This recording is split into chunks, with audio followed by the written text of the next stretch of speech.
Kalyan phone call మాట్లాడుతూ, ఈరోజు శ్రేయాని చూడగానే నాకు ఎంత కోపం వచ్చిందో తెలుసా ఆర్య?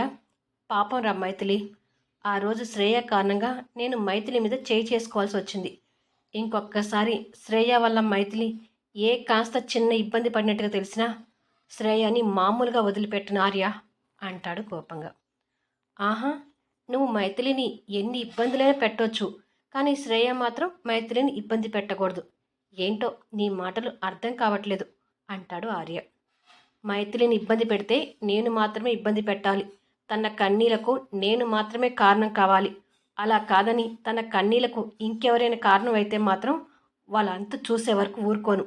అది శ్రేయ అయినా సరే, ఇంకెవరైనా సరే నా చేతిలో నరకం చూడాల్సిందే అంటాడు ఆవేశంగా.